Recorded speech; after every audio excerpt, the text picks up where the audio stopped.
how the system on that micro level works, because Sure. we always get only the big picture, like from the CDCs or whatever. Okay. Well, I can tell you at my hospital, I work at a local hospital, probably about 15 miles, from Seattle. But what we do is the patient will come into the emergency room, tell the nurse and doctors their symptoms. Yeah. So if once they start doing that, based on what their symptoms are, is what is going to course their next treatment plan. So if they're a healthy person, for example, and they come in, they say, "Oh, I have like a sore throat the last couple of days," and their vital signs are good, their breathing's so good. Sometimes they'll just turn them away and they'll be like, "Okay, go back home. If it gets worse, come back to the ER or call, like a live doctor or nurse." They're really promoting these virtual doctors right now, but Mm-hmm. that's where it kind of ends. Now, if Mm-hmm. you are a patient that comes into the ER with worse symptoms, then they're going to probably test you. So they'll have Mm-hmm. you in the ER for a little while. They'll do your vital signs. They'll see what your course is. They'll send the test. If you're doing okay, you're not on oxygen, then you'll probably go home and you'll get the results and they'll give them a call. If Mm-hmm. you're a patient that comes in, you're not breathing well, just doing horrible, then we're going to go ahead and admit you. So they're going to go ahead and do a COVID test right away, have them in ER until if we're full, they'll keep them there. Or if we have a bed available in the ICU or one of the other floors, then we'll go ahead and admit them, and wait until that testing comes in. Originally, the testing was taking like 5 or 6 days. It was ridiculous, and then it went down to 3 days. And just recently, this last week, we got it down to about 12 hours or so. Mm-hmm. So they're in our hospital beds. We're waiting for the results. And really, like, what we're doing is we're treating the symptoms. So there's not like a special drug per se, like, okay, you have COVID, here's a cure drug to give it to you. No.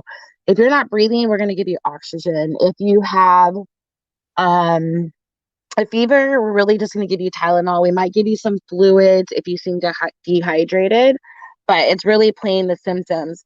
Now, the patients in the ICU I work in ICU, so those patients that get to my floor, they're really sick. They are requiring like high treatment of oxygen, whether it's a oxymask, a high flow nasal cannula, or really we're intubating these patients with a breathing tube a lot quicker than we do the average patient. And what we're finding is that these patients that come in, they're coming with shortness of breath. They might require a little bit of oxygen. And then, like, hours later, they're requiring a lot more oxygen. And then, even 24 hours later, we might have to put a breathing tube in them. So, Mm-hmm. if they get to that point, we're doing chest x rays. So, chest x rays of your lungs so we can see like what it looks like in there, what's causing you to not breathe. And from there, a lot of these patients are developing pneumonias. So if they develop pneumonia, then we go ahead and start antibiotics, and see if that works. So that's kind of like what it might look like as a standby that just comes in. Like you might go home and not be tested, or you might be tested and go home, or you might be tested and you're going to stay with us just depending. And we would rather that you go home. We would rather that you go home and not have to stay in the hospital, because then you're at risk also of the patients that are COVID positive or high suspicion of it. I mean, it's a huge risk that they can then develop that disease if they don't quite have it right now, right away. So we do promote going home more than anything. I agree with it. I do think instead of some of the people that come in with mild symptoms, instead of sitting at home, I do believe that they should be tested because they came in enough just to, because there was a concern. But unfortunately, there's not all these tests going around. So you kind of have to pick and choose. Yeah, I'm just gonna explain briefly how it works in Austria, like in general.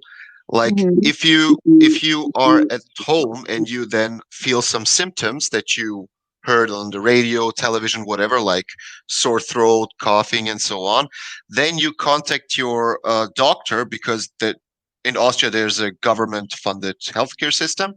So you contact your doctor, explain to him the symptoms, and then he tells you uh, if you're may be positive or not. If he thinks that you have COVID, then you get the test at your home, you test yourself and send it back. And then you're in a constant contact with your doctor if you need to be hospitalized or not. But we are also leaving people at home if they don't have severe symptoms.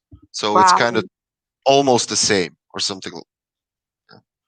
Yeah, Uh, it sounds like it's very similar. It can yeah, be. yeah. Minus the going to the ER on your own will. Sounds like that's the difference. And on that, I wanted to also ask you, how is the protective gear equipment in your hospital? Because I saw a lot of pictures, especially from the US, like with inadequate protective gear for nurses and so on. So how is it in your hospital? Do you have full protective equipment? We do have protective equipment as of right now, but it's definitely scarce. And so what we did originally is gosh, we go by the CDC and we go by the WHO, and we base our plan based on what they say. The CDC and the WHO, the World Health Organization, are not always on the same page.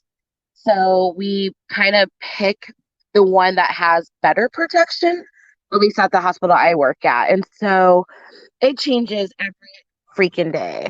Every Yeah, day yeah, I can imagine. it's crazy. But um what they're doing is we're getting the protective equipment. So if you have a COVID positive patient, you get, your yellow gown so you can protect your body and your clothes from transmission of the virus that way. And then we haven't been using N95 masks as of yet. I know that's a topic in the news lately, but we do have the cappers, and so which I actually like more. The cappers are that it's a helmet that you put on, and it's Hmm. connected to a face shield, and so it covers your entire front face and it fits over your chin. And with that, you plug it into a battery pack and it blows filtered air the whole time that you're in the patient room. So it looks robotic, but it actually is more comfortable than what it looks like. So we are lucky to be able to have the cappers, although our face shields are running low. So originally, I don't think we don't have enough. We do have enough, but we don't have enough. So they are usually with the face shield, we are supposed to change them between every time we go into a patient room. So if I Hmm. have two patients in the ICU, I go into patient room A, I have my face shield. Well, originally I take that face shield off, I toss it, and I put on a new face shield to go into patient room B. And so on. And you do that for the whole night. You take it off and change it. Well, now you have one face shield, and it's not even per shift, it's one face shield that you keep however long until it becomes corroded. So if my face shield is intact for 5 shifts, then I'm going to be keeping that same face shield for 5 shifts. And they will not give me another face shield until that one is torn. So when I go between patient A and B, I now have to bleach it. So when I take it off, I have to bleach it on both sides, and then I save it again. I go in the next room. I come out. I have to bleach it. So we are reusing our face shields. The Hmm. N95s, we finally, it's another type of mask that filters out viruses per se. And so that one, I have one, and you have to get fit tested to make sure that it's an appropriate fit for your face. Because if not, it doesn't matter if you're wearing it or not. You can still get transmission. So I've gotten one this whole time.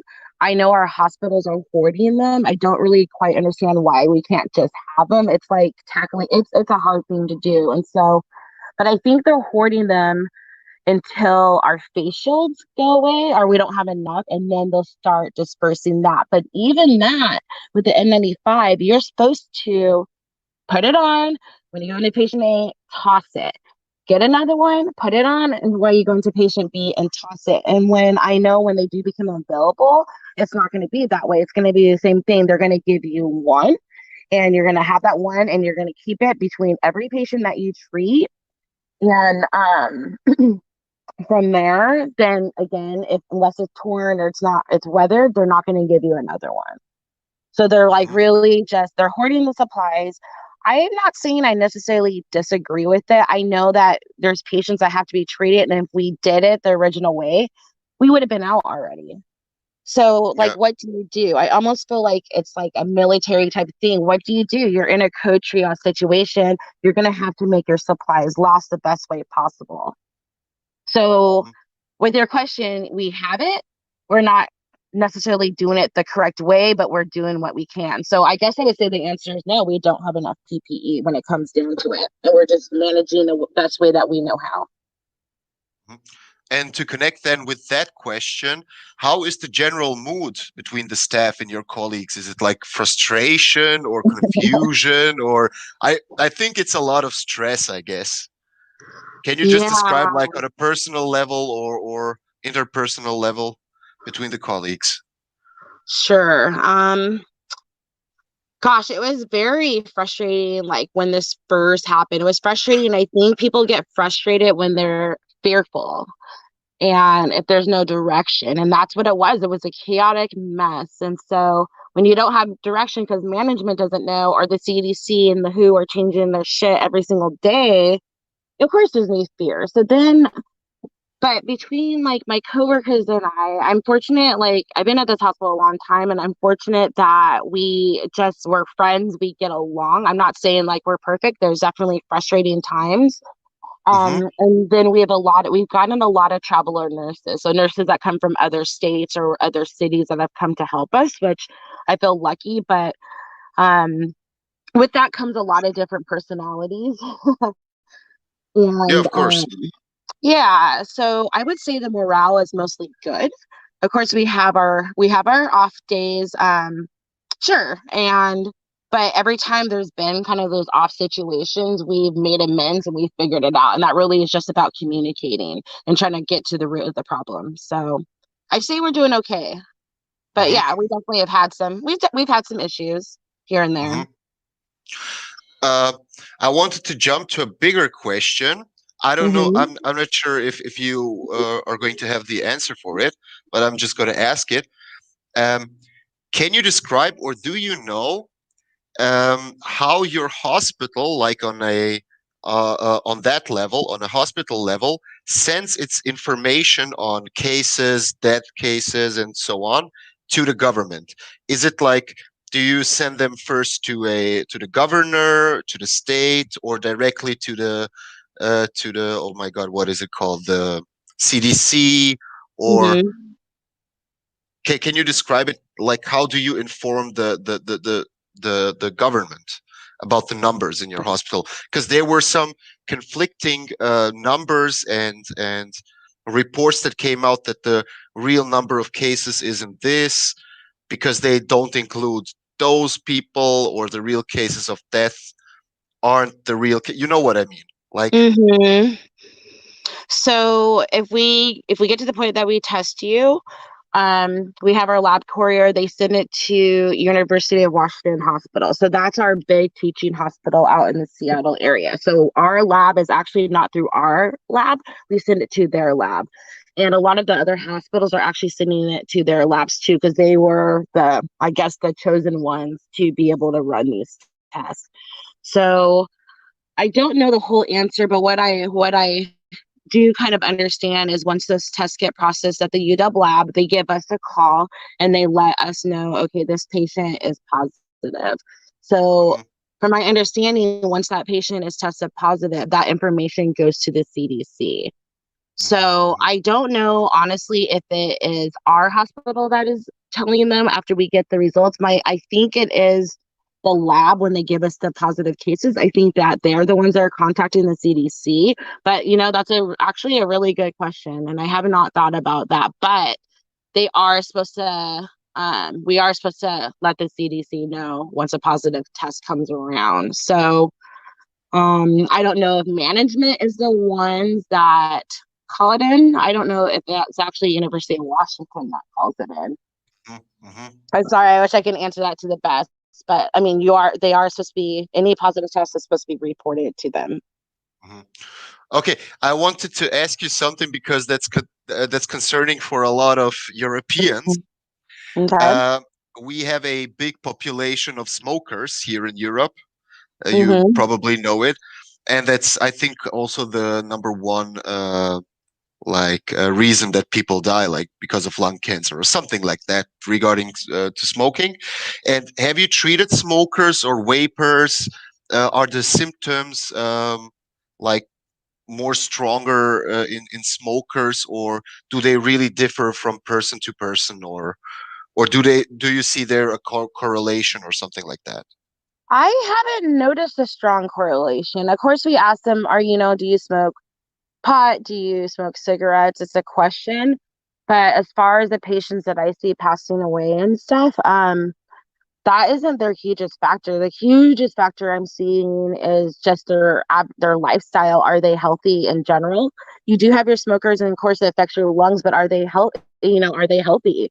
How long have they been smoking? Is it someone that smoked for like a year? Or is it someone that's been smoking for 50 years and has already caused a lot of damage to their lungs? So then we look at, or do they have COPD at this time? Has the smoking caused symptoms like heart failure?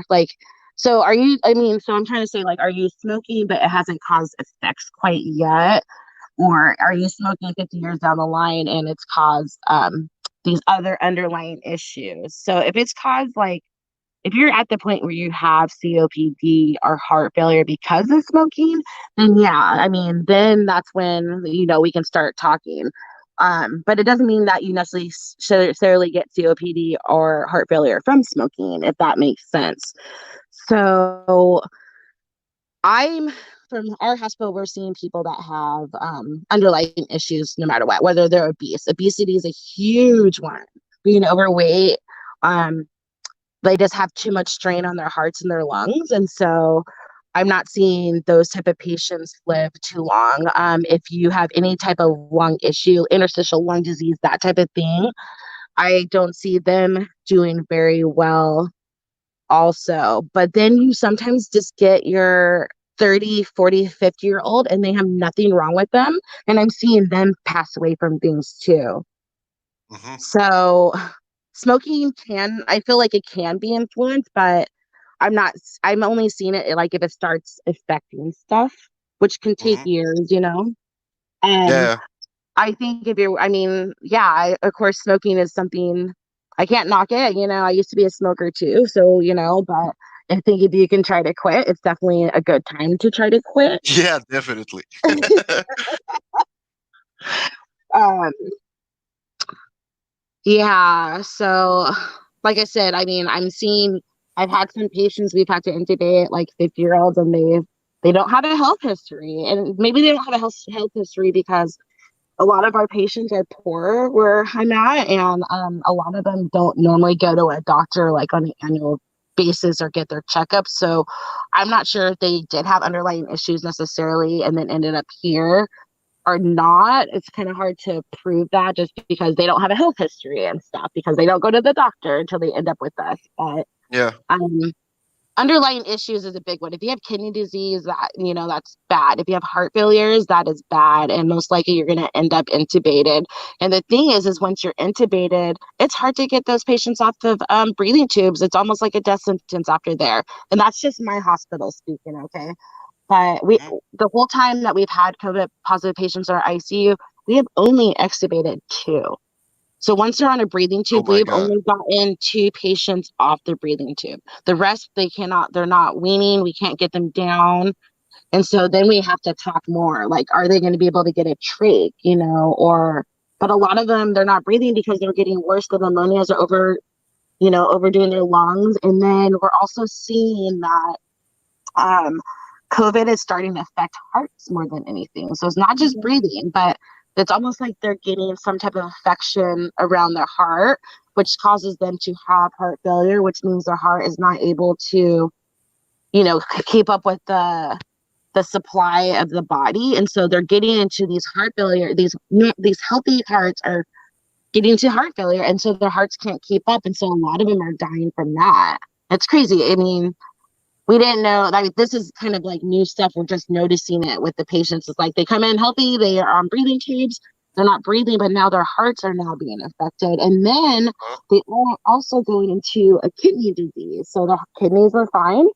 And then all of a sudden they're needing dialysis, emergent dialysis, So COVID is affecting, from what we see, more than just the lungs. And so it's like, So it's mostly lungs, the heart, and the kidney. it's lungs probably primarily, and then heart we're seeing, and kidneys. Yeah, these patients are having to start dialysis.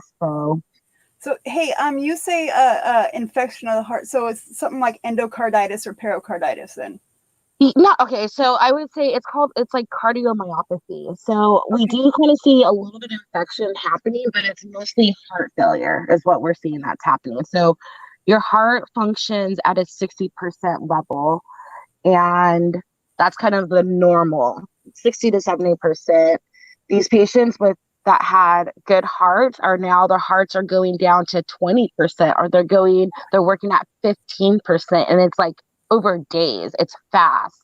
So potentially, if you do survive that, you will have to get put on a transplant list eventually. Yeah. See, this is brand new to us, because the ones that are developing that are dying.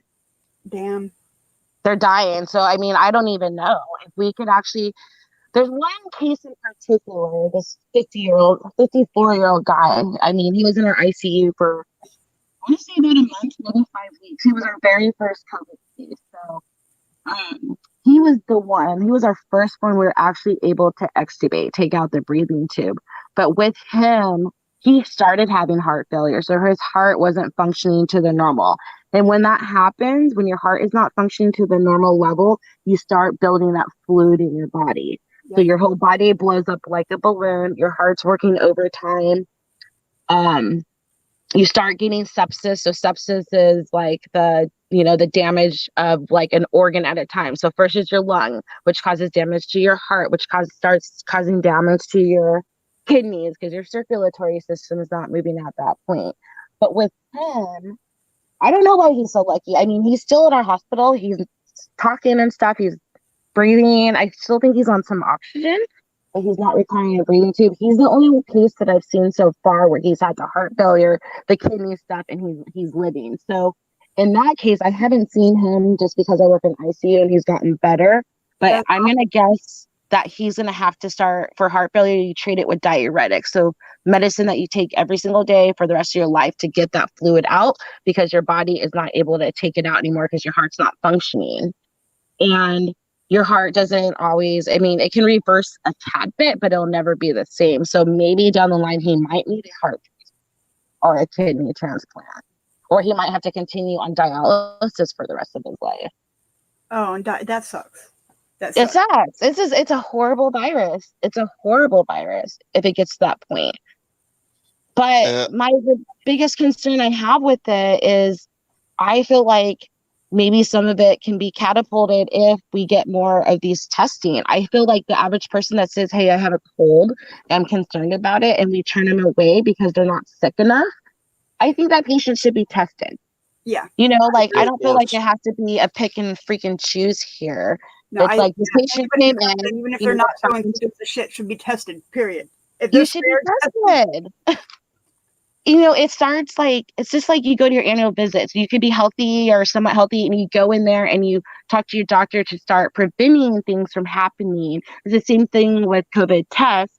Okay, fine. They're not in our ICU right now, but in 2 days they fucking can be. And so it's like, test the motherfuckers. You know what I mean? Test them. Test them. Who cares if we all know that a patient can come in one day and in 24 hours they can be intubated. So why not test them? I agree. Just because they're walking healthy right now in front of our eyes does not mean in one day it could change. It's a fast moving process that's going on. Okay, so yeah, and serious. And so okay, I have seen several protests over the last week or so where there are people out shouting, sharing a bullhorn, doing stupid things. In my opinion, they're not wearing any PPE at all. Wow. Hearing this just screams to me, "Hey, stupid people out there, this is real. and we need you to take notice, not to protect yourself, but how about to protect others from you?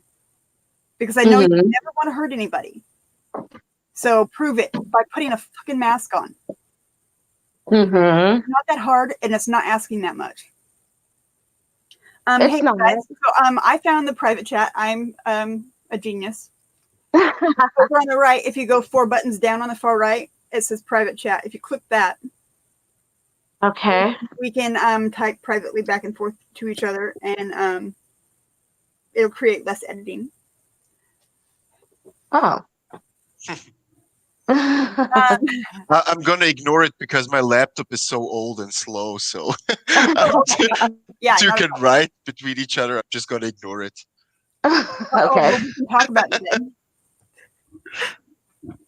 Okay, so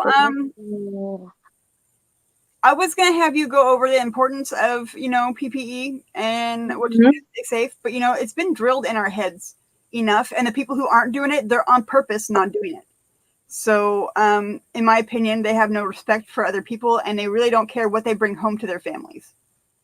I mean, some people don't care, but have you actually tried to look for masks, right? At least over in the Seattle area. Yeah, we have masks here, and we have gloves, and do you? Okay, so we don't have masks here. We don't have them, and so I mean, it's even to the point where I had to buy some off of Amazon the other day. Thank God they had them. But even that, I'm not going to get them until the end of May or early June. Wow. So I don't know. I guess if there are people are like that in the areas that have the masks, I don't think you have an excuse. I think you need to go buy them. But I ordered mine a while back for my youngest daughter. She's into rodeo gaming, and she has 2 horses, and she also has asthma.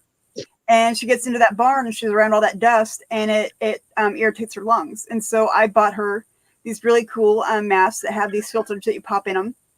And I decided to go ahead and get one that was similar for AJ, and so we have those. Oh, good, good. And so, and this is before we even knew about the COVID thing at all. I mean, it was before Christmas, I think. Okay. So we're good there. And then gloves, I've had those, and because I have a nurse that comes and helps me out every day. Okay. So she brings them to you? Yeah. Her agency provides them, and so I kind of use them when I dye my hair. Nothing wrong with that. Because I mean, I don't have any bandaging or anything anymore. I just need help doing certain things I can't do for myself anymore. My house, the way that my house is made, I can't. I need help. Sure. But let's see. At our place in Austria, when the news came that maybe masks are going to be short, is she gone? No, she's here. Oh wait, no, yep, she dropped out. She'll come back.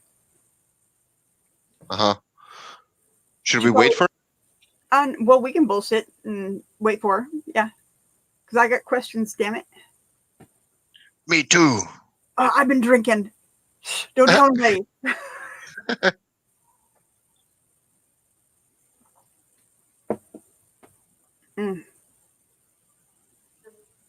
It is so late here. Oh my God.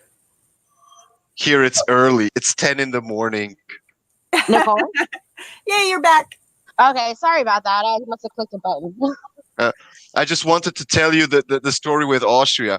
When the whole thing started or came to Europe, and everybody was already talking about that masks are going to be short, you won't be able to buy them and so on. So almost all the moms and the grandmas started to make them by themselves. So actually we got our masks from our neighbor's mom. Oh, so it's nice. Everybody's just making masks themselves. So we don't have a shortage of masks. So that many people are making them. That's amazing. Yeah, everybody's making for themselves and for the neighbors, and yeah. But okay, Noli, do you want to continue or? Yeah. Let me get my questions out. So, I mean, Nicole, I also think like, I mean, I think you have a point. I do think that they should be stricter on it. I think that if it's not made available, like somehow they need to be made available. I was just saying here, the medical stores are tapped, the Target's tapped, all those places are tapped. They don't have them.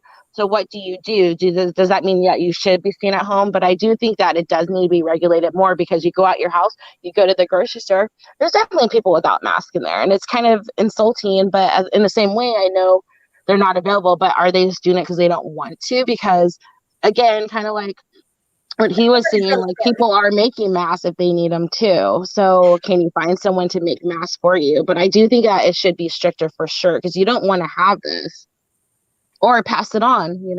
Exactly. And the thing is with it, not showing symptoms for a good week or so, but you're still communicable. Yeah, That's horrifying. it You could give it is. to your grandma. You could give it to your newborn. It's Yeah. And I also saw a study, like a report or something like that. It took into consideration like the I don't know how to say it, but like effectiveness of government or something like that. And Hmm. like Austria and Germany are like, the people, when the government says wear masks, everybody will wear masks. Like, so okay, the nobody government says said, fuck you. and Austria and the US is like, like, yeah, the government, yeah, they can say whatever they want, like, They and could I say think, it, and we'll think about doing it. That's kind of yeah. We our might thing if we here. get beaten by the cops, but not until then. Sorry. And it's true, but I also don't think many people not everyone's taking it seriously too. I don't think There they are are. people who truly are just like dead set on it's fake. It is all fake. Hmm. Show me the names of people who have died. And I'm just like, are you kidding me? All you got to do is look it up. There's been famous people that have had it and have died from it. Why don't you look that up? I'm not going to give you names to nobody. Because You don't have to give I names if know a you few do your names research. personally It's who have easy. lost their lives to it, and Mhm. it's disturbing. And the way that people are just so callous and fucking disgusting about it, really, it hurts my feelings and it pisses me off. And I mean, it should piss people off too, because it's like that person can be transmitting it. They have no idea. Like I have a girlfriend, her husband ended up contracting it. He came to our hospital. Thank goodness he ended up getting discharged, but he got pretty sick. And they were doing the quarantine thing. They were staying home. But then his son came into town, and his son, I think, lives in New Zealand. And he went and visited him, and then he came back and he was sick. Oh my So God. it was like one encounter. He had been doing the right thing, but he didn't have a mat. He was doing the right thing, and then he wanted to visit his son. And I'm not saying his son got it, but whatever they did together or whoever they were with, he ended up contracting it at that point. And it's like, would he have gotten it if he was wearing a mask? Would he have gotten it if he just didn't choose to see that person? Yeah, see, that's another question that I have is so once you have been diagnosed with it and you go through the motions of the active symptoms, when are you no longer contagious? That's another good question. Yeah. I've heard people, who tested negative after being sick with it, tested negative, and then have like relapsed. So, and that's what a big question is like, once you get it, can you get it again? That's a big question. But also, I still think that's like in the process of figuring out. But any patient that gets discharged, at least from us, they're told to be on quarantine for 14 days. So 2 weeks period minimum. And I'm hoping that they retest before they are allowed to like leave the room or whatever, or go back to the grocery stores and whatnot. But right now it's a typical 14 days. Okay. Now If with you're China has been dealing with this for quite some time now. Mm-hmm. And you would think that this is all information that they would have. They would know this stuff for a fact. But instead, they blow up a hotel room or a hotel building with, hundreds of people that are in it that are all sick with COVID. And that's how they deal with it. Oh, sorry. Did I say that? You said it. Nothing. A building does not fall flat like a pancake because it is unstable building. It doesn't. Part of the building will fall. Part of it will stay up. The only Mm-hmm. reason that a building is going to fall flat all the way across like that is if it was demoed. But that's So but what do you think about them withholding information? Clearly they are. They know more than we do. And you think that they would be sharing that information with us so that we can stop this? that's what I don't understand is like, why are they not sharing? I don't know why. I have no answers for that. But what do you think about it? How do you feel about it? How do I feel about it? Do I think they're withholding information? Yeah. I guess it just makes me think like why the first thing that comes to my mind is why would they be withholding information? That's the first thing. I don't have an answer for that. I mean we've obviously seen their battle for the last few months, and then they're saying things are better. I mean, why would they lie about it? I honestly have no idea. I kind of think that they're not withholding. I think they're being truthful in a way. I don't see what value that does unless it's coming from an economical, standpoint. Is it because they've lost so much money that they just want to start rebuilding? Or, are they, it's a good question. I wish I can give you the answer for that, and I don't have one. But Can I connect to that question? yeah, please. How is the cooperation with Europe, with different European countries? The How's flow the of US? information, and I don't know, and that stuff. How is the flow of information between the US and Europe? That's a good question too. I don't know. I don't know. Mhm. Now you guys are making me think. I don't know. I mean, I honestly don't know. Like, especially like what's the communication with like Italy and stuff. As far as I'm concerned, I don't think they have like high communication with the other countries, even Wuhan and stuff. They don't. I don't know why.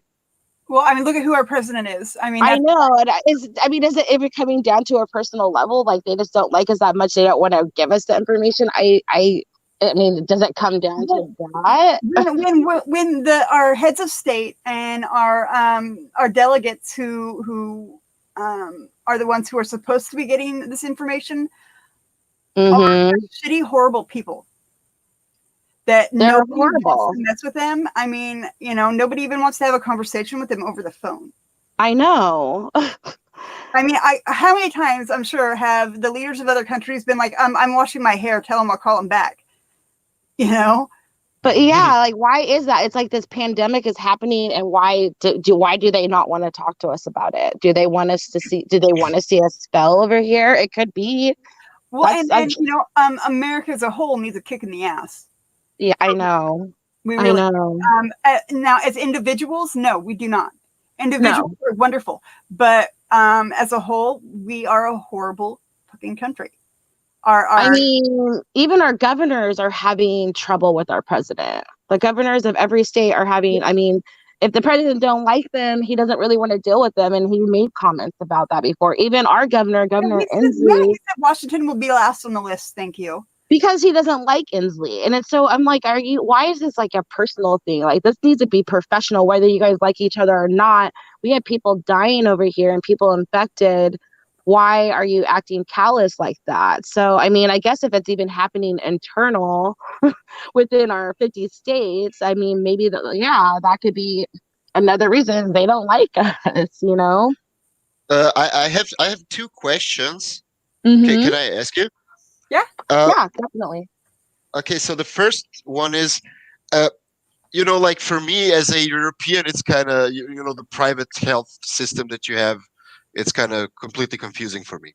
But the thing, to say it in mild terms, but okay, we know, okay, everybody talks about the tests, and everybody knows the tests are free. Mm-hmm.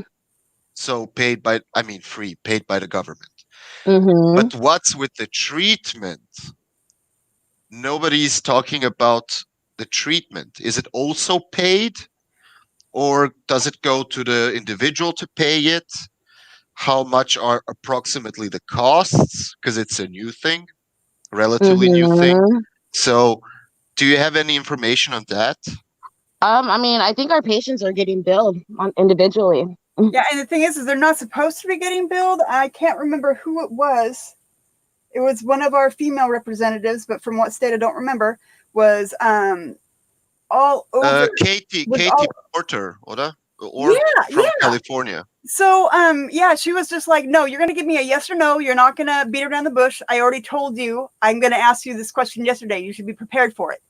Are you going to pay for this? Yes or no? Don't give me nothing but a yes or no. And he said, in the end, he said, yes, we will. Yeah, but she asked him for the tests, not for the treatment. No, she asked for treatment and everything. Oh, really? Yeah. So, you know, I don't know. We need to do something about those people too. Big Pharma's got to go.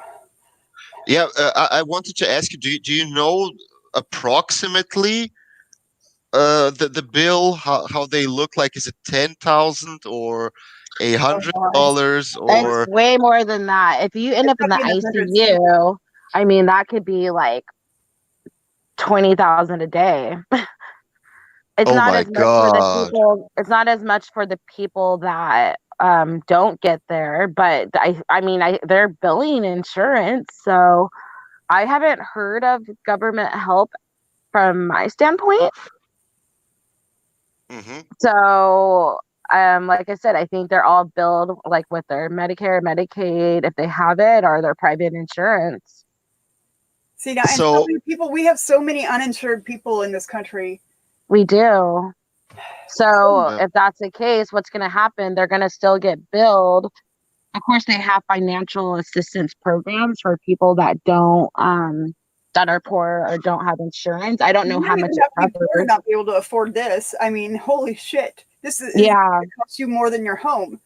Yes, absolutely. I mean, they can end up having $50,000 bills or $100,000 bills at the end of it for sure.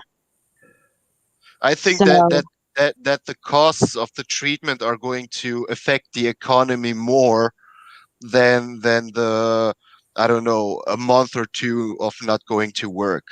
Oh yeah. Because those people are going to lose their homes, their cars, everything, probably, because of the bills. That's another thing to think about. Like after all this, what's going to happen? I mean, the economy is already what it is, and it's going to be way worse. And again, people are losing their jobs. So does that mean they're going to start losing coverage? And people have already lost coverage. So a lot of people that have lost their jobs we have a thing called like a health plan finder, Obamacare, Trump care thing. And so a lot of people have been signing up to that to get health care while they're in between jobs. And that would be the smart thing to do, to at least have some type of insurance coverage if they do that. But I definitely think they're being billed on an individual level. I haven't heard anything about government assistance in this. That's scary. It's dead serious. Yeah, and imagine that he gets a bill of, I don't know, $100,000 or something ridiculous like that, and he comes out, and you said that some organs can be damaged for the rest of the life.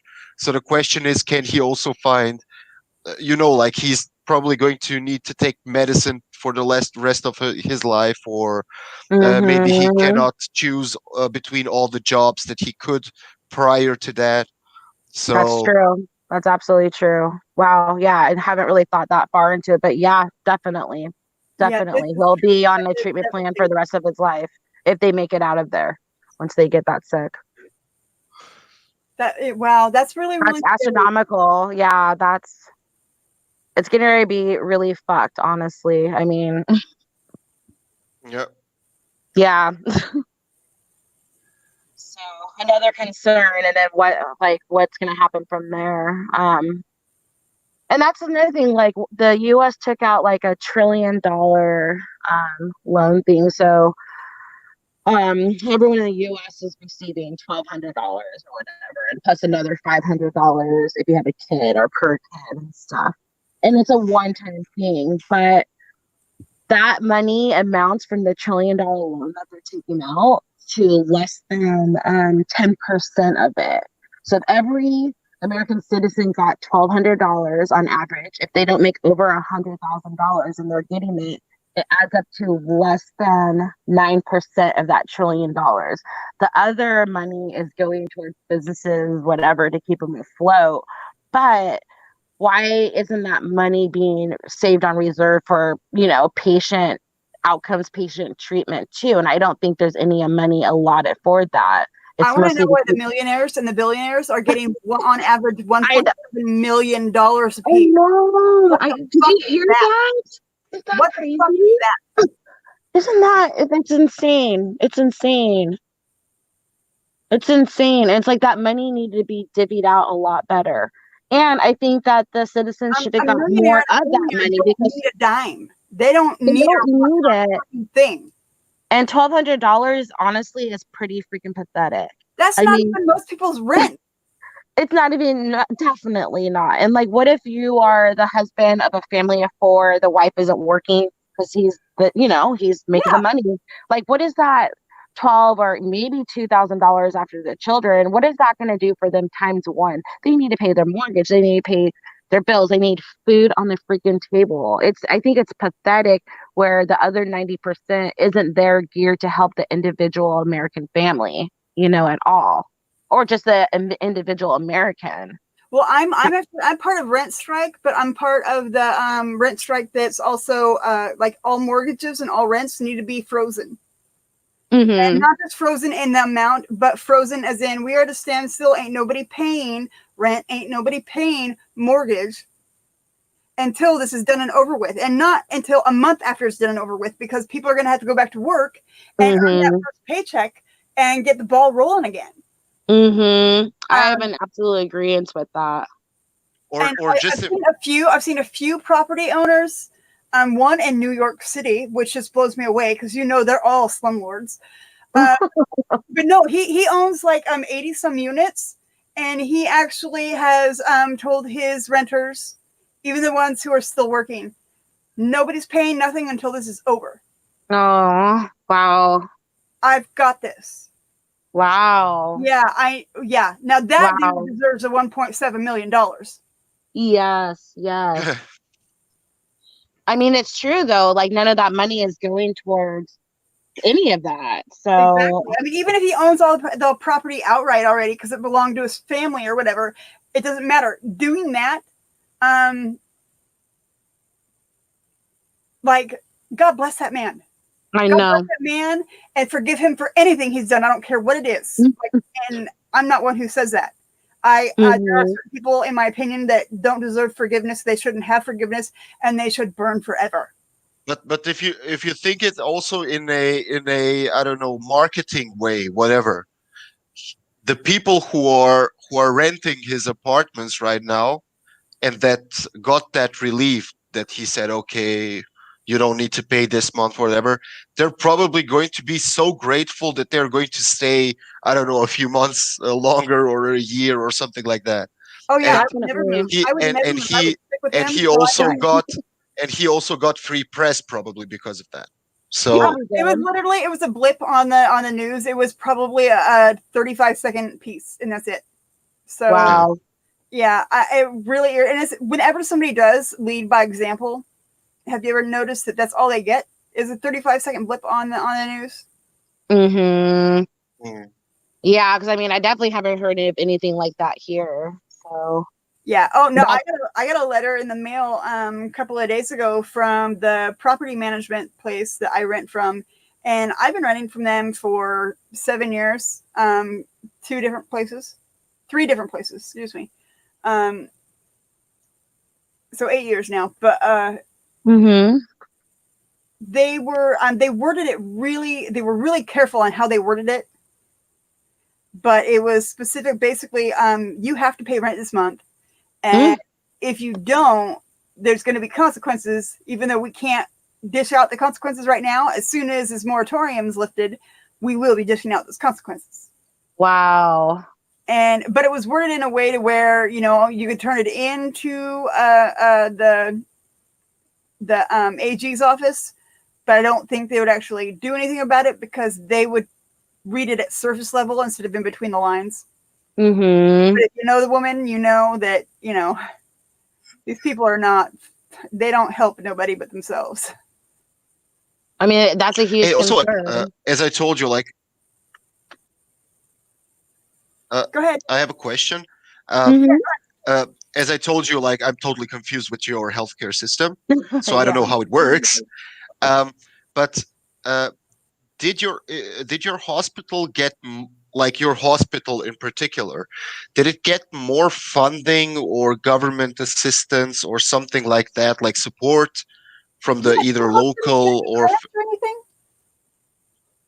What's what? that? Yeah, did hospitals get any grants or anything to kind of help them out? I don't know 100% sure, but I feel like they did. And the reason why I feel like they did is because, like I said, we have traveler nurses from all over the country that came to help us at our hospital and all over. But at our hospital, they're paying those RNs to come help. They're paying them $6,000 a week per person. That See, is that's a bullshit. that is a lot of cash. And Because our you're getting hospital, half that maybe, right?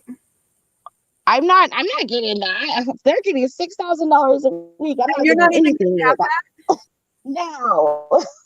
So Yeah, now, No. no, that's bullshit. now we know why you want to go to New York. Yeah, I think you No, should. I You know what? No, I think no, that's not the reason I want to go to New but York. I approve. Now that I've heard that, I approve. You can go. Actually, they're paying the New York nurses, I think, 10,000 a week. Yeah, you can Then go. Go ahead. The baby will be fine. go. The baby will be fine. If you want, Can I go? Can I get a visa? that's right. But that makes me think that maybe there is some type of government funding because our hospital, I mean, we're a local hospital. We're not like Harborview and New Job and stuff. And we kind of just been making ends meet. But I know that our boss is like we have a new boss that just came in right before this happened, and she was really excited about making our hospital a target COVID center. And she's like, "You guys weren't doing very well. We need these patients to come here to make your guys' hospital stand afloat." And she said that. And I'm like, okay. I don't know why she Are you told me supposed to go that. out and grab people off the street and be like, "Oh, you look like you're sick. Come here." But I'm just saying, and all of a sudden, like, they don't like overtime and all that. But now, like, if you need to stay over, there's no problems. They're not bitching you out because you stayed an extra hour because you needed to help these patients. Where before, And they better not ever again after paying these traveling nurses $6,000 a week. so that makes me wonder, is it because they're getting more money from these COVID patients because they're charging them? Or is it because is it government funding? And I don't know the answer to that. But I mean, there's rumor has it that there is some type of funding because they wouldn't have been able to do it. But I'm not 100% sure because they were really interested in having as many COVID positive patients as possible there. Well, before I let this air, I will pull tax and grant records for your hospital, and I'll pull them for all hospitals in Seattle. I would love that because I'm guessing there is, because that is a lot of money and we have a lot of traveling nurses. I've been pulling tax records for all sorts of like nonprofits and for businesses. Oh yeah, I've been going nuts. And I went off on Twitter on Dale Earnhardt Jr.'s. He's doing some raffle where you pay $25 for a raffle ticket, and when they do a drawing, he's raffling off his truck and travel trailer. Mm-hmm. So Okay. I went through his tax records. I mean, I did. I would definitely like to know. They don't like telling doctors and nurses bills, so they kind of try to keep it as hush with us because they want us to treat every patient accordingly, no matter what. That information is all public access. I can log in right now actually and get it, but I'd have to. Well, all I'd have to do is edit out the name. But let me know because I'm very curious, and I have a feeling they probably are, which they should be if that's the truth. But I don't know. We can do like another interview like this after I get all the tax records. Now lately, and I don't know why, but for some reason, I'm not getting beyond 2017 with even the nonprofits. Like I think a law has changed somewhere. And I want to know what that law is and who changed it, because if you are a nonprofit or if you are government funded, we should have instant access. As soon as they file their fucking taxes, we should have access to that fucking information. Yeah, I mean, definitely.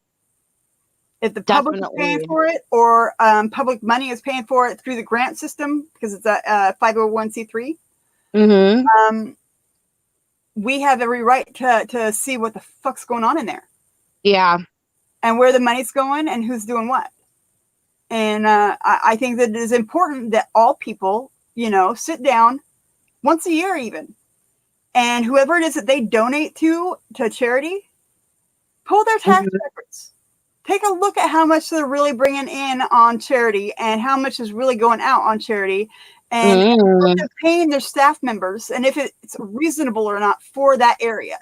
Somebody in my area does not deserve $180,000 a year for meeting once a month. I don't think so. No. I'm not okay with that. I wouldn't be either. I mean, yeah, that's new information. That would be great to find out. Or like I said, it could just be all individual paid, like I'm thinking, and they're just have more money because we're having more COVID positive patients, and they could be charging them up the yin-yang. So I don't know. That's something with insurance companies. Because of insurance companies, that is why our cost of healthcare is so high. Because they can bill these insurance companies these outrageous amounts, and when they get somebody who doesn't have insurance, they still bill an outrageous amount, but it's a little bit lower. If they have state insurance, it's way lower because, the government regulates how much they can charge for this or that. But like here in Grace Harbor, I know damn well how long those MRI machines have been sitting there, and I know they've been paid for. They've been paid for years. So why is somebody still getting charged $15,000 for a single fucking MRI? Because of our hospital, our healthcare system. It's atrocious. And there's greed in the system at every fucking level. And there's money laundering, and there is embezzlement at every fucking level. Every business I have looked into, their tax information is fishy. I mean fishy. Some of it, there's so many blank spaces that I don't even know how the hell the IRS was like, oh, yep, okay. I have no clue. Yeah, I mean, healthcare is for profit, that's for sure. So yes, it is. And the thing is it should not be for profit. It should be mandatory healthcare, not mandatory health insurance. Yeah, I agree. Kind of like what the other countries are doing. So, I mean, how is it in Austria? Is it government funded?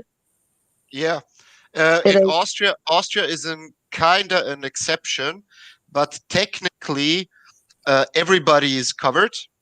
So from your birth to your death, you're covered, even if you lose your job, whatever. But you always contribute to it's like the healthcare is in the same kind of category, like how do you call it in the US? Social Security, like pensions. So you're paying a tax. Genau, exactly. Genau. Yeah. Now I use German. Okay. Yeah, you pay it through your taxes, and there's a bracket when you receive your paycheck, and there it's like 6% for healthcare. I don't know. I don't know the exact numbers, but 4% to the Social Security or pensions and so on. And like I can just take my card, like my medical card that you receive from the government, and I can go to any doctor that I want at any time. Wow. And but the common misconception is that everything is government funded. No. You have also a private sector, so private doctors, private dentists, private I don't know whatever. Vision and hearing. Yeah, exactly. And if you I don't know, want a luxurious one-bed room when you're staying in the hospital, then you pay extra. But like you don't pay if you go to the hospital. But like, if you want extra, so how much out of pocket if you want a private room? I don't know. I don't know it exactly. I don't know. Find out for me. Just call the hospital and be like, hey, my. We might want a private room instead of a shared room. How much is that going to run us per day? Okay, I will. When we do this, we can discuss it because I'm kind of curious. But let's say let's say there isn't a big, how to say that, animosity between the private and the public sector in the healthcare system. So let's say I had problems with my wisdom teeth, so I needed to pull them out, like all four of them, because they Mhm. hurt and whatever. And there is also publicly funded dentists in Austria, so your taxes go also to the dentists. And I went to the public dentist, and he was saying, okay, those two teeth, two of the four, I can pull out like right now, but the other two need to be operated because they're, like deep down and whatever. Yeah, they haven't surfaced yet. And exactly. And he said, the I don't have a operation room for that for the next 1.5 weeks. But Mhm. if it really hurts, I will prescribe you anti pain whatever, and Mhm. that's like $2 or something like that. And if Okay. you think that you can wait for a week and a half, then take those pills and come in a week or so. And okay, and I said okay, and then he said, if you cannot, then don't wait, go to a private one. Like Mm. there's no animosity, like, oh, the private sector, or the private sector is going, oh, the public sector. It's like mutual, like the public sector, of course, cannot cover everything at any time and whatever, because you never know, like with this pandemic, at once you have 1,000 cases and you're not prepared. And of course, but and yeah, and after I don't know, 3 or 4 days, I still had the pain, and I went to a private dentist. Really? Yeah, Did with he pull all anesthesia. four? Did he pull all With four? No, he pulled two, The because other two. exactly, because the public dentist pulled the first two that didn't Okay. need an operation. And the thing is, it was with anesthesia, with Yeah, like no, a normal operation room, whatever, and it was 200 euros. so that's like Wow. probably 250, And 250, and 275 here. and the thing is, when you go to a private doctor or dentist or whatever, and he Mhm. gives you the bill, so there's always like a how much it approximately costs for the public sector. So let's say uh, in a pub, but at a public dentist, to take out one teeth costs, let's say, $50, but at a Mhm. private one it costs $100. So you can actually go with that bill to your local government and get that difference of $50 reimbursed. That's amazing. That's Right? amazing. That is fucking phenomenal. Yeah. So the patient gets his coverage or whatever. The private sector gets paid, and the public sector doesn't get overloaded. Hey, I have a viewer question for both of you because I got a text message from my buddy Otto. Mhm. Uh, he he has a question for both of you. Okay. Yeah. Is shit fucked up and stuff over there too?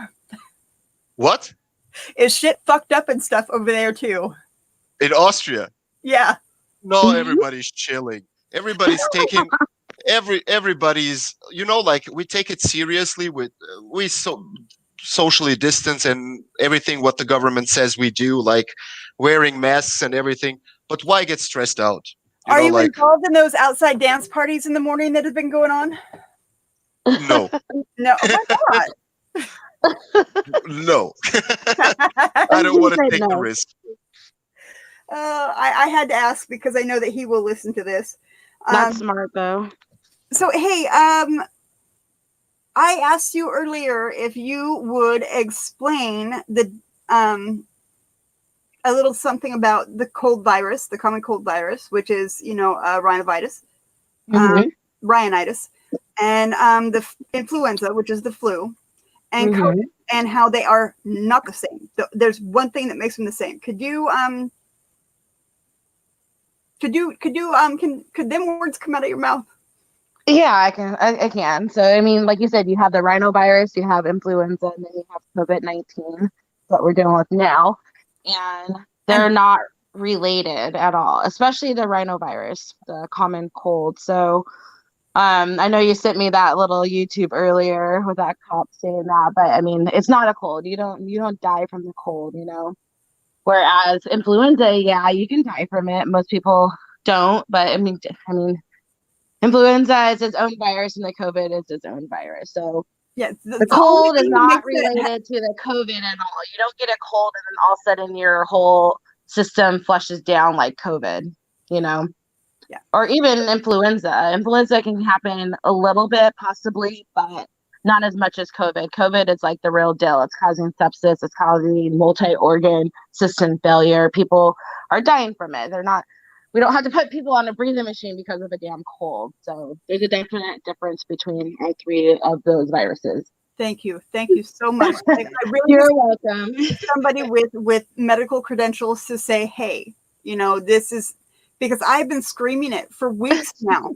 People, listen, this COVID is not a cold. Why do people keep saying it's the same thing as a common cold? It is not. Just look it up. I mean, type in, any medical school and then type in